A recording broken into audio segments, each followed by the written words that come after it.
మనతో పాటు అనలిస్ట్ పెంటపాటి పుల్లారావు గారు జాయిన్ అవుతున్నారు. పుల్లారావు గారు వెల్కమ్ అండి. Thank you sir. పుల్లారావు గారు, అంటే మొత్తం ఓవరాల్గా before going in to the details, ఓవరాల్గా బడ్జెట్ ఎట్లా అనిపించింది మీకు కంపారేటివ్లీ ఇంతకుముందు బడ్జెట్లతో పోల్చుకుంటే? ఈసారి బడ్జెట్ ప్రసంగం కానివ్వండి, బడ్జెట్ ఇన్ఫర్మేషన్ క్యారీ చేసిన విధానం కానివ్వండి, మీకు ఎట్లా అనిపించింది? ఎన్నో బడ్జెట్లు చూసుంటారు. ఒకటి కొంచెం వరీడ్ బడ్జెట్ అంటారు. ఫైనాన్స్ మినిస్టర్ వరీడ్ గా ఉన్నారు, ప్రధానమంత్రి ఉన్నారు, ఎంప్లాయీస్ కూడా అంత గట్టిగా లేదు.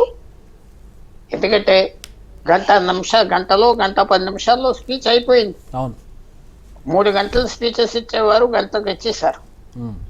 అంత మ్యూటెడ్ అప్లాజ్ ఉన్నది. మ్యూటెడ్ అప్లాజ్ అంటే అందరికి తెలుసు, ఇక ఎకనామిక్స్ అనేది పాలిటీషియన్ కి ఎనిమి అండి. ఏ ఒపోజిషన్ లీడర్ ఎనిమి కాదు, మీరు జ్ఞాపకం పెట్టుకోండి, ఏ ప్రభుత్వానికైనా. అది ఇక్కడ ఈ ఎకానమీని, ఈ బీస్ట్, ఈ జంతువుని ఎలా కంట్రోల్ చేయలేకపోతున్నారు. ఒక పక్కన ఇన్ఫ్లేషన్ పెరుగుతుంది, మీరు ఒక పక్కన ఇన్ఫ్రాస్ట్రక్చర్ పెంచారు, కానీ ఎంప్లాయ్మెంట్ క్రియేట్ అవ్వలేదు. ఇవన్నీ ఎలా చేయాలి? అయోమయంగా ఉన్నది. నాకు అలాగ అనిపించింది. మిడిల్ క్లాస్ అన్నారు. అందరూ మిడిల్ క్లాస్ లో ఫీల్ అవుతున్నాం. ప్రెసిడెంట్ కూడా, రాష్ట్రపతి గారు కూడా నేను 8 సార్లు మిడిల్ క్లాస్ గురించి మాట్లాడారు. మా నరేంద్ర మోడీ గారు 2 రోజుల క్రితం లక్ష్మికి ప్రార్థిస్తున్నా మిడిల్ క్లాస్ కి, రైతులకి సాయం చేయమని. అది ఆబ్వియస్ గా జరగలేదు కదా. ఈవేళ అయితే చాలా స్కిల్ కావాలండి. మీరు ఎకనామిక్స్ మనం సరే, నేను గవర్నమెంట్ తరఫున మాట్లాడితే చాలా బాగున్నదంట. 25 బడ్జెట్ బాగున్నది, 24 బడ్జెట్ బాగున్నది, 23 బడ్జెట్ బాగున్నది, అలాగ అన్నారు కదా. No result. పేషెంట్ అనేవాడు కొంత బాగానే ఉన్నాడు, కానీ మెయిన్ ఫంక్షన్స్ అవట్లేదు కదా. ఫర్ ఎగ్జాంపుల్, మీరు 12 లక్షల వరకు మధ్యతరగతికి రిలీఫ్ ఇచ్చా, ఆదాయం మీద ట్యాక్స్ ఉండదు. ఎంతమందికి 12 లక్షలు ఉన్నది? 6 లక్షల ఇన్కమ్ ఎంతమందికి ఉన్నారు సంవత్సరానికి? ఎవరికి బెనిఫిట్? 1 లక్ష మందికి బెనిఫిట్ ఉంటుందా కొద్దిగా? సో ఇలాంటి కాస్మెటిక్స్ చేస్తే ప్రాబ్లం అడ్రస్ చేయలేదు. ఒక డిక్టేటర్షిప్ లో, మినీ డిక్టేటర్షిప్ లో, రష్యా లాగా ఉన్న దేశంలో దాదాపు 3 లక్షల మంది 2 మంది చచ్చిపోయారు గత 2 సంవత్సరాల యుక్రెయిన్ యుద్ధంలో. ఎవరు మాట పట్టలేదు. ఇది డెమోక్రాటిక్ కంట్రీ.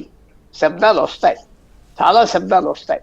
అది పాలిటీషియన్స్ చక్కగా ఫేస్ చేయాలి. అందువల్ల మిడిల్ క్లాస్ అన్నది నాకు ఏ రకంగా కనపడుతుంది? మీరు ఏ రకంగా రిలీఫ్ ఇచ్చారు? ఒక నోషన్ కూడా ఉంది సార్ పుల్లారావు గారు, ఒక నోషన్ కూడా వినపడుతుంది. న్యూ మిడిల్ క్లాస్ డెఫినేషన్ మారాలి, ₹1,00,000 వస్తే కూడా ఈ రోజు మిడిల్ క్లాసే అనేది డెఫినేషన్ మారిపోయినట్టుగా కనపడుతుంది. మీరు 1,00,000 అంటున్నారు, నేను 2 లక్షలు అంటున్నా. ఎందుకంటే ₹1,00,000కి 200, ₹500 నోట్లు ఉన్నాయి, అంతే కదా? అంతే.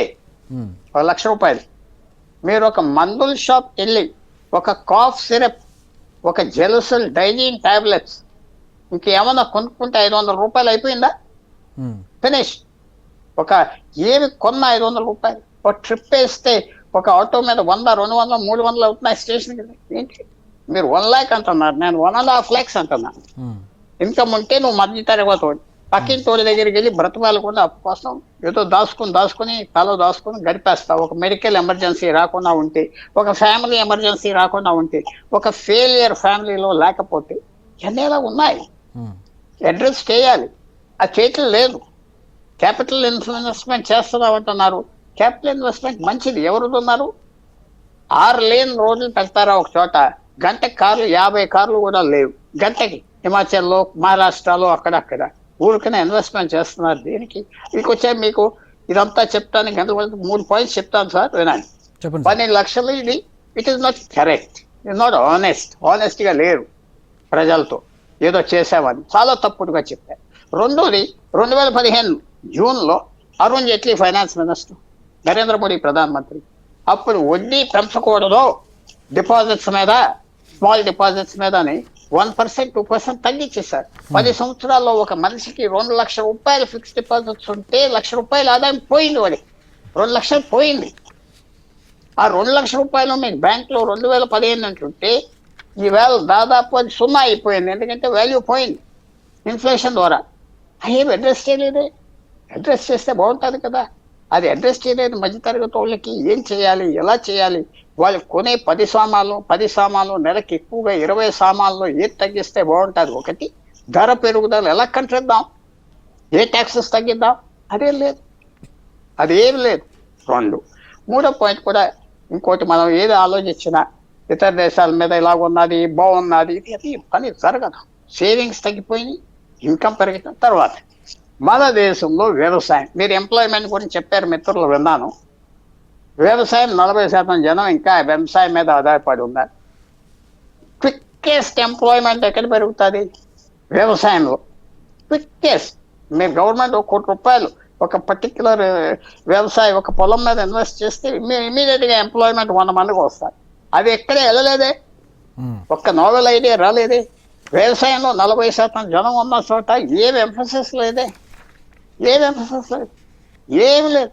ఏదో కిసాన్ కార్డ్ పెంచామంటున్నారు, పాత స్కీమ్ కొద్దిగా పెంచామంటున్నారు. సో దేర్ఫోర్ మనం బాధపడతాం అనవసరం. ఎస్, 10,000 డాక్టర్లు పెంచామండి అన్నారు, అది 10 సంవత్సరాల క్రితం చేయవలసిందయ్యా అంటున్నాను నేను. 10 సంవత్సరాల క్రితం ఏం తాల్సింగా నిద్రలేసేవా అంటున్నాను నేను, అంతే కదా.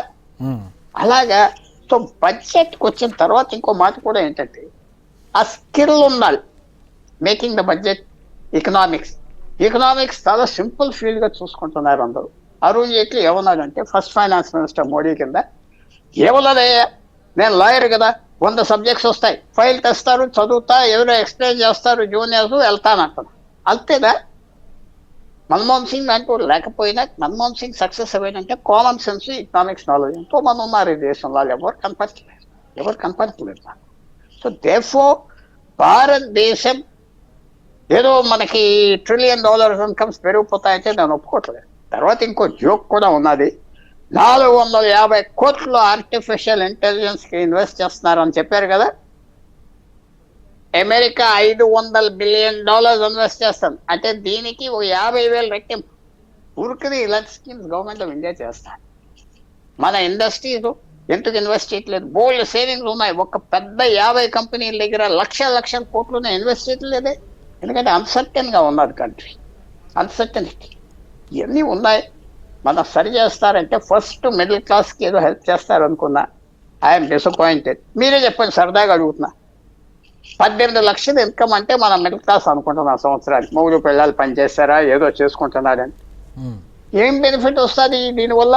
ఓ 30,000 20,000 బెనిఫిట్ వస్తుంది. మీకు 18 లక్షల ఆదాయం ఉంటే మీకు ద్రవ్యోల్బణం, ధర పెరుగుదల సంవత్సరానికి 10%, 15%. The missing part is inflation గురించి మీరు చెప్పిన పాయింట్ సార్. అది ఇన్ఫ్లేషన్ గురించి అడ్రస్ చేయడం అసలు ఏం లేదు, దాని గురించి మాట్లాడలేదు. కరెక్ట్. ఎందుకు స్టాక్ మార్కెట్ పడిపోతుంది? ఇన్ఫ్లేషన్. ఎందుకు? మీకు ఇన్ఫ్లేషన్ ఏంటి? మీకు అన్ని బాగుండదా? మీ శరీరంలో డయాబెటీస్ ఉంటే ఎలాగో, ఇన్ఫ్లేషన్ ఉంటే నీ ఎకానమీ పనిచేయదు. సేవ్ చేసేవాడు సేవ్ చేయడు. నా దగ్గర ₹1,00,000 ఉన్నాయి, నెక్స్ట్ ఇయర్కి 10% ఇన్ఫ్లేషన్తో పోయిందంటే నేను ఖర్చు పెట్టేస్తాను. నా దగ్గర ఇన్ఫ్లేషన్ లేకుండా ఉన్నదంటే దాచుకుంటా, బ్యాంక్లో ఇన్వెస్ట్ చేస్తా. సో ఆ ఇన్ఫ్లేషన్ గురించి మాట్లాడలేదు. దీనికి తోడు జిఎస్టీలు కానివ్వండి, ఇంతకుముందు నాగార్జున రెడ్డి గారు మాట్లాడారు, జిఎస్టీ ద్వారా వసూలు కానివ్వండి, పెట్రోల్ మీద వసూలు చేయాలి. పెట్రోల్ నిత్యావసరం అయిపోయింది, వాటిని కూడా అడ్రస్ చేయాలి. మీ మాటకు అడ్డు వస్తా మీ పర్మిషన్. పెట్రోల్ గురించి చెప్పారు. ప్లీజ్ 2014లో ఆయిల్ పాలసీ తీసుకొచ్చారు మన్మోహన్ సింగ్ గవర్నమెంట్, నరేంద్ర మోడీ. ఇంటర్నేషనల్ ధర పెరిగితే ఆటోమేటిక్ గా ఆయిల్ ధర పెంచుతా ఉన్నారు. కరెక్ట్. 2014 నుంచి 50% ఆయిల్ ధర తగ్గింది. ఎందుకు తగ్గించలేదు చెప్పండి? ఎందుకు తగ్గించలేదు? ప్రజలకి, ఒక మనిషి స్కూటర్ ఉంటే ₹3,000 పెట్రోల్ వాడుతున్నారు. అదే 2,000 వాడితే ₹1,000 అతని చేతికి వస్తుంది కదా. ఆ మందులు ₹100 మందులు 70కి వస్తే ఆ ₹30 అది ఖర్చు ఉంటుంది. అదే చేయట్లేదు. తర్వాత సీక్రెట్ ఏమిటంటే, ఎకానమీకి ఒక 7 సెక్టార్స్ ఉన్నాయి. మన దేశం 10 సెక్టార్స్ ఉన్నాయి. Engineering, steel, cement, earth moving equipment, లారీలు, తర్వాత ఇంకో 2 స్మాల్ సెక్టార్స్ ఉన్నాయి. వాళ్ళకి డబ్బు వెళ్తే ఇన్ఫ్రాస్ట్రక్చర్ ద్వారా రోడ్స్ అండ్ రైల్వేస్ ప్రపంచం అంతా బాగున్నది అంటున్నారు. ఆ ఎకనామిక్ పేపర్స్ చాలా బాగున్నది, జీడిపి పెరిగింది, భారతదేశం వెళ్ళిపోయింది చైనాతో అంటున్నారు. మీరు వాళ్ళ వ్యవసాయం గురించి ఎవరు మాట్లాడేవాట్లేదు. సార్ ఒక నిమిషం సార్. వ్యవసాయం మాకు మొదటి ఇంజిన్ అని చెప్పుకునేటటువంటి నిర్మలా సీతారామన్ ఈరోజు ఆహార గంప భారతదేశం అని చెప్తున్నటువంటి పరిస్థితుల్లో పప్పులు, నూనె గింజలు, ఈ ఆఖరికి ఉల్లిపాయలు, టమాటాలు కూడా ఇంకా ఇంపోర్ట్ చేసుకునేటటువంటి పరిస్థితుల్లో ఇంకా భారతదేశం ఉంది. దాంట్లో పెద్ద రహస్యం లేదు. మీ మాటకి మళ్ళీ అడ్డం వచ్చా. చెప్పండి సార్. 1,80,00,000 టన్నులు మనకి అవసరం మన దేశంలో పప్పు. 60,00,000 టన్నులు ఇతర దేశాల నుంచి ఎత్తు తీసుకొస్తున్నారు కమిషన్ల కోసం. ఆ లాభ ఇచ్చే వాళ్ళు కొట్టేస్తున్నారు డబ్బు. ఇక్కడ ఎందుకు పెంచట్లేదు? మీరు ఎకరానికి 5,000 ఇస్తాం పప్పులు పెంచండి అంటే వదిలిపోయింది కదా. ఎందుకు ఈ రోజు పెంచట్లేదు? ఏదో ఒక స్టేట్మెంట్ ఇచ్చారు సార్ పప్పులకు సంబంధించి, నూనె గింజలకు సంబంధించి. ప్రతి సంవత్సరం ఇస్తారు. మీరు చూడలేదు, పోయిన సంవత్సరం కూడా ఇచ్చారు. చూడండి, ప్రతి సంవత్సరం ఇస్తారు. పప్పులు, నూనెలు, గింజలు, ఆయిల్ సీడ్ మిషన్ పెట్టేసాం, మిషన్ మోడ్ మీద వెళ్ళిపోతున్నాం అంటారు.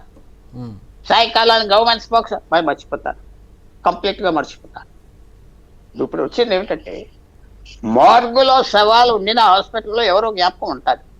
ఈ బడ్జెట్ రేపు సాయంకాలానికి అడిగితే ఎవరికి జ్ఞాపకం ఉండదు. ఉమ్. నేను చెప్తున్నా. మీరే చెప్పండి, 2023లో కూడా బడ్జెట్ అయిపోయాక, 2024లో అయిపోయాక ఎలా మాట్లాడారు?